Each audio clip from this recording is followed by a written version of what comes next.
Qırmızı yassı dəmirov xəstəliyi 20-dən çox kliniki variantda bizim qarşımıza çıxa bilər.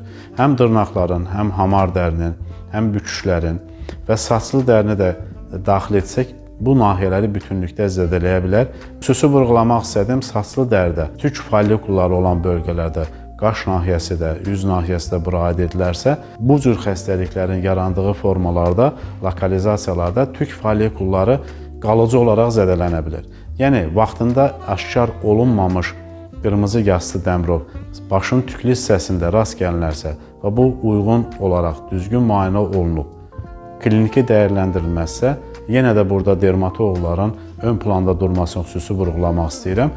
Bu artıq saç follikullarının qalıcı olaraq zədələnməsinə və qalıcı və ya da çapıqlaşan alopesiyalar, saç seyrəkliyi ilə nəticələnə bilər. Ona görə də qırmızı yassı dəmirov xəstəliyi diaqnozu qoyulmuş bütün xəstələr həm irəli dönəmdə daimi həkim nəzarətində olmalı, çünki bəzi hallarda hamar dərdən başlayıb irəli dönəmlərdə yeni bir sahələri də əhatə edə bilər. O yüzden həm proqnoz baxımından, həm də xəstəliyin kontrolu olması baxımından qırmızı yassı dəmirov diaqnozu qoyulmuş xəstələr mütləq qaydada dermatoloqların daimi müşahidəsi altında olmalıdırlar.